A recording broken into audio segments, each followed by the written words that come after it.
Hi friend, welcome to my YouTube channel.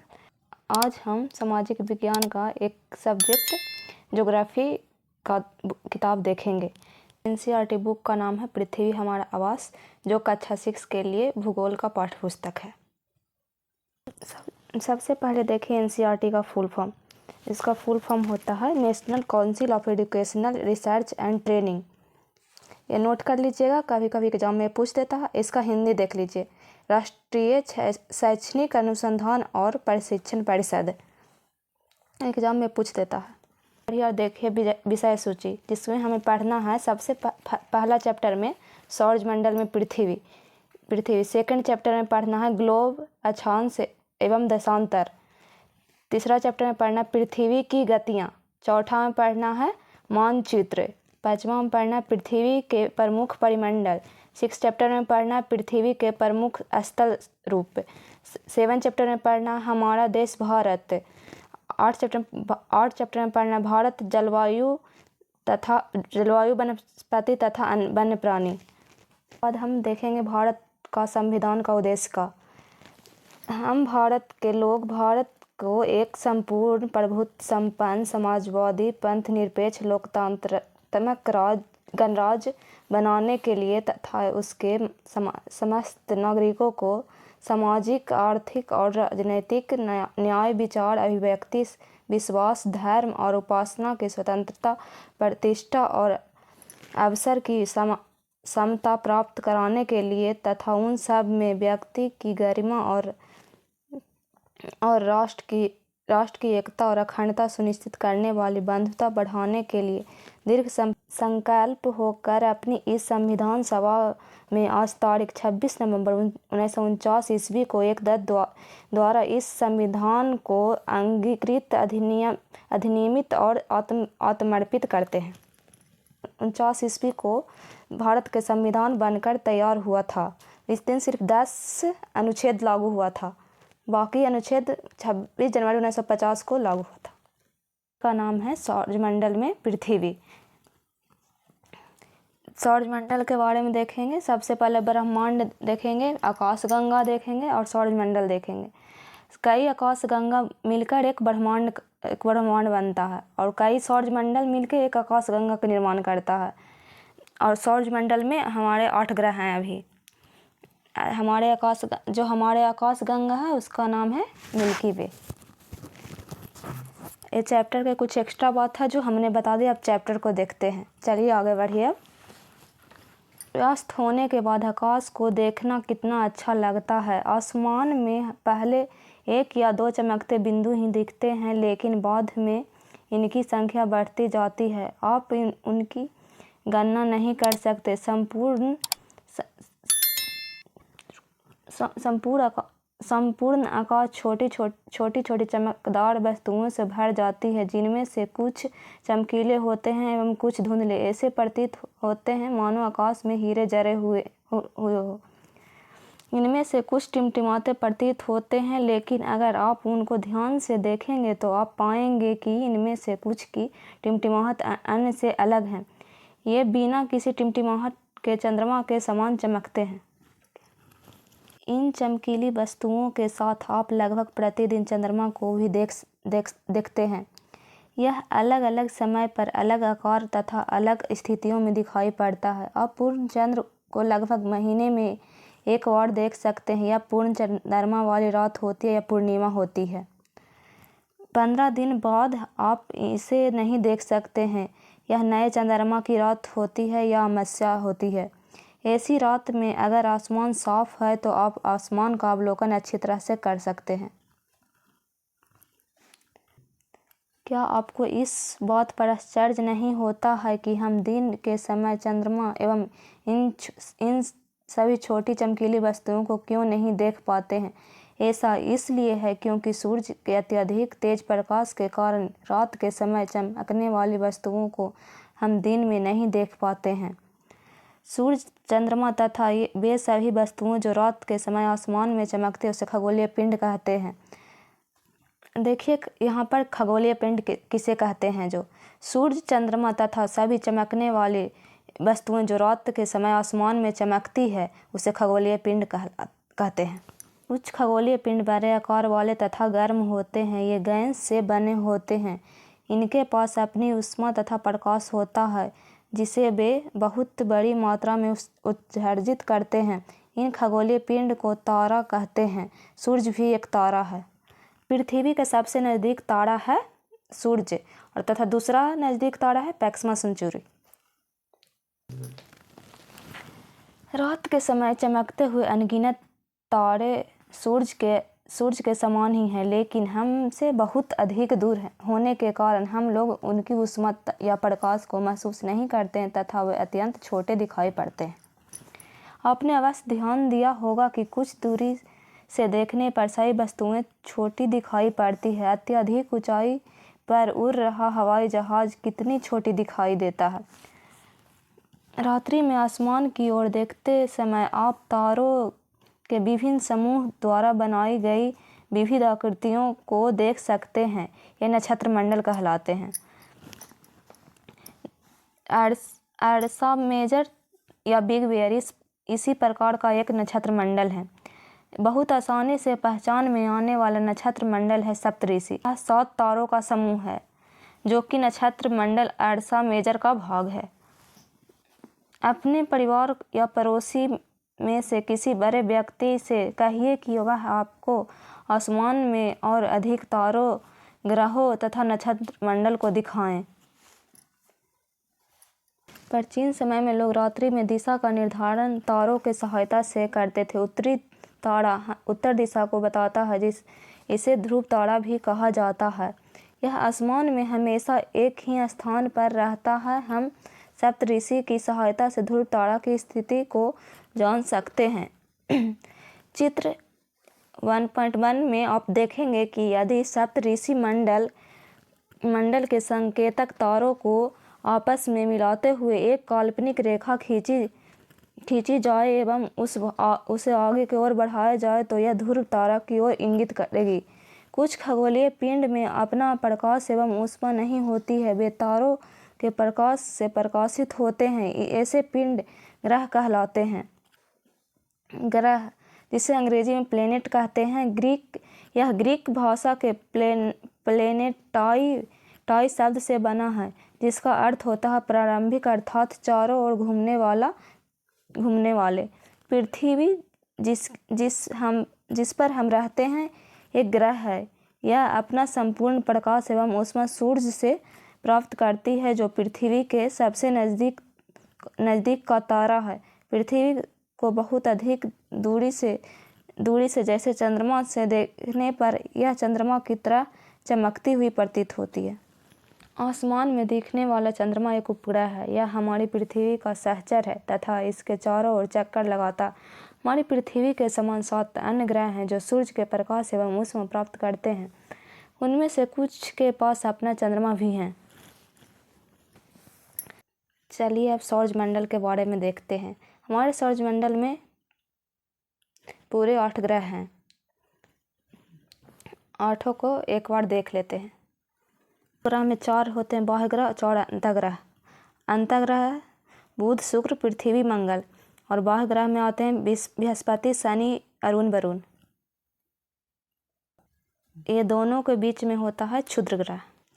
सूर्य, 8 ग्रह, उपग्रह तथा कुछ अन्य खगोलीय पिंड जैसे क्षुद्र ग्रह एवं उल्का पिंड मिलकर सौरमंडल का निर्माण करते हैं।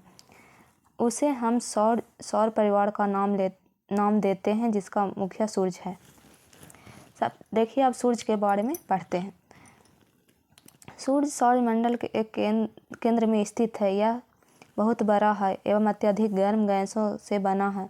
इसका खिंचाव बल इससे सौरमंडल को बांधे रखता है। सूर्य सौरमंडल के लिए प्रकाश एवं ऊष्मा का एकमात्र स्रोत है, लेकिन हम इसकी अत्यधिक तेज ऊष्मा को महसूस नहीं करते हैं क्योंकि सबसे नज़दीक का तारा होने के बावजूद भी यह हमसे बहुत दूर है। सूर्य पृथ्वी से लगभग 15 करोड़ किलोमीटर दूर है।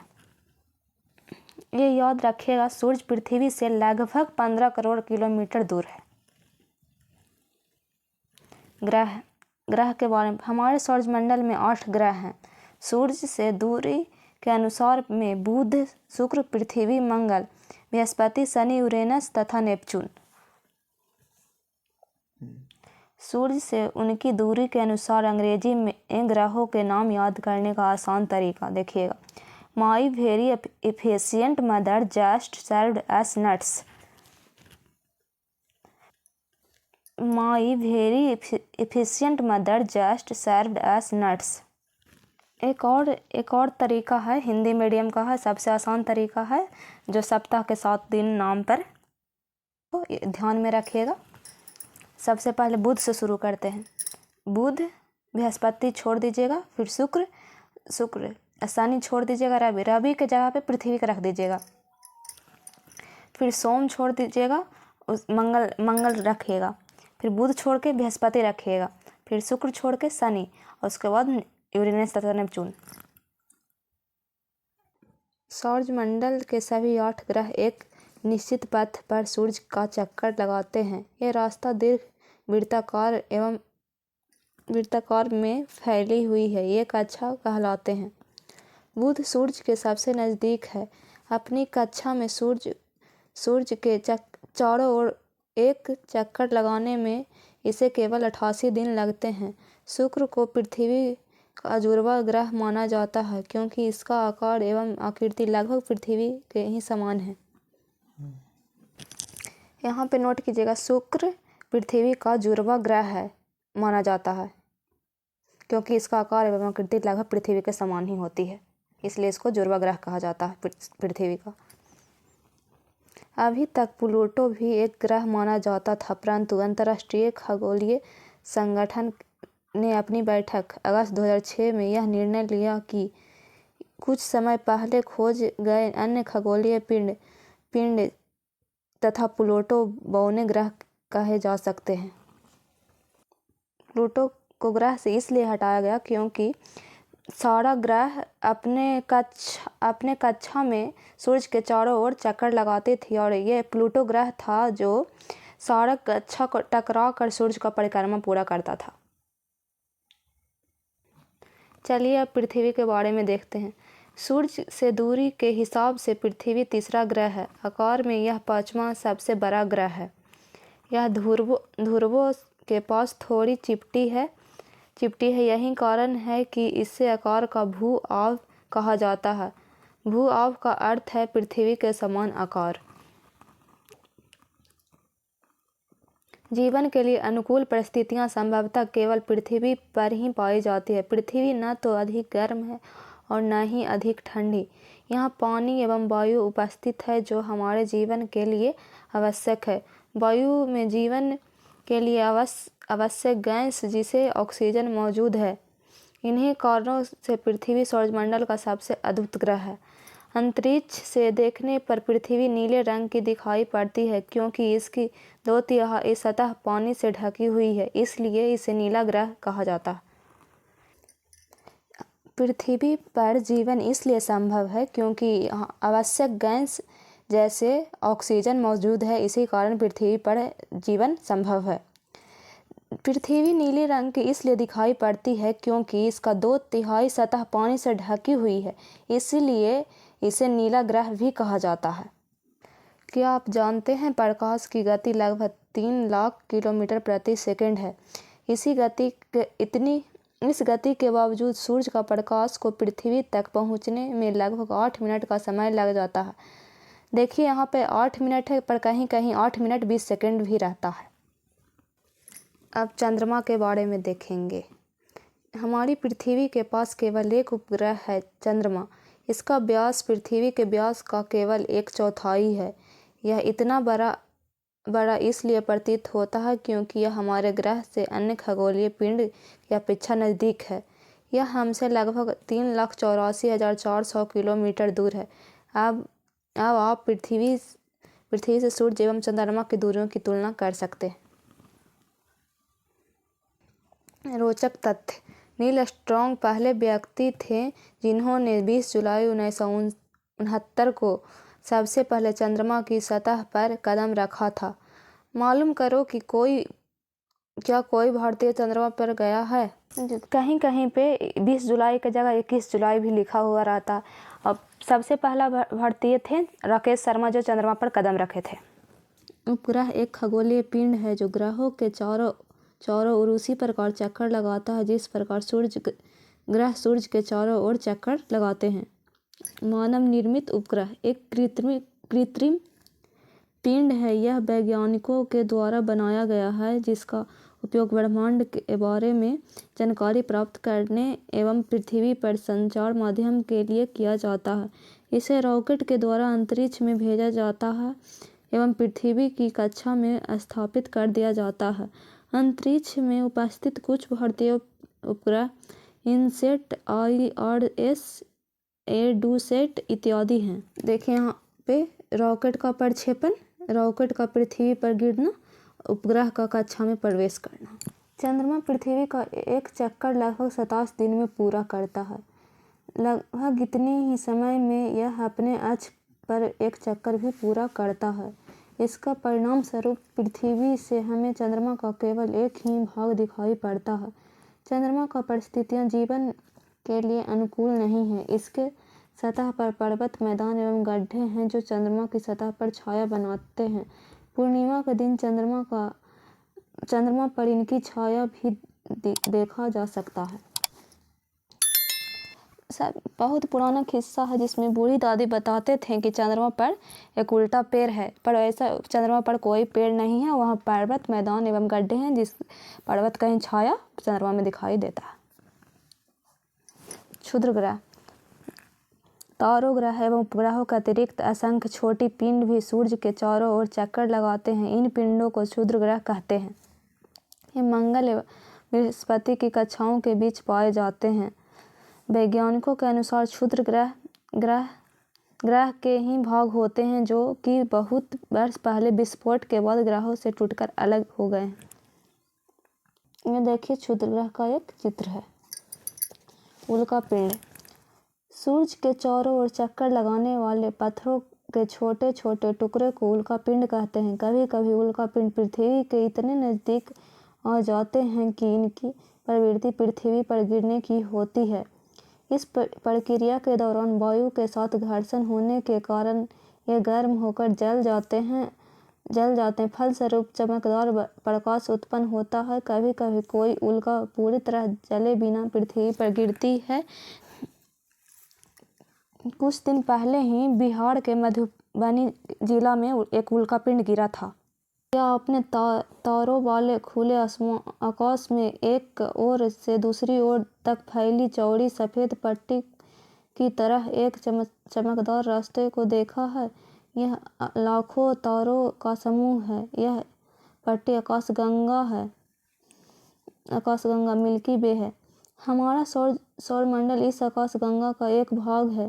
प्राचीन भारत में इसकी कल्पना आकाश में प्रकाश की एक बहती नदी से की गई थी। इस प्रकार इसका नाम आकाशगंगा पड़ा था। आकाशगंगा करोड़ों तारों, बादलों एवं गैसों की एक प्रणाली है। इस प्रकार की लाखों आकाशगंगाएं मिलकर ब्रह्मांड का निर्माण करती है। ब्रह्मांड की विशालता की कल्पना करना अत्यधिक कठिन है। वैज्ञानिक अभी भी इसके बारे में अधिक से अधिक जानकारी एकत्रित करने में जुटे हैं। इसके आकार के संबंध में हमें कोई जानकारी नहीं है, लेकिन फिर भी हम जानते हैं कि हम सभी इसी ब्रह्मांड का हिस्सा हैं। क्या आप ब्रह्मांड के साथ अपना संबंध बता सकते हैं? आप पृथ्वी पर हैं तथा पृथ्वी सौरमंडल का एक भाग है। हमारा सौरमंडल आकाशगंगा मिल्की वे का एक भाग है जो ब्रह्मांड का हिस्सा है। ब्रह्मांड से जुड़े इस तथ्य को विचार कीजिए कि इसमें लाखों आकाशगंगा मौजूद हैं। इस चित्र में आपका स्थान कहाँ है? ब्रह्मांड, कई आकाशगंगा मिलकर ब्रह्मांड का निर्माण करते हैं और कई सौरमंडल मिलकर एक आकाशगंगा का निर्माण करते हैं। और हमारे सौरमंडल में 8 ग्रह हैं, जिसमें एक ग्रह है पृथ्वी, जहाँ पर हम लोग निवास करते हैं। एक क्वेश्चन है, इसका आंसर अगला वीडियो में देख लीजिएगा। ये वीडियो प्लेलिस्ट में उपलब्ध है। Thank you so much.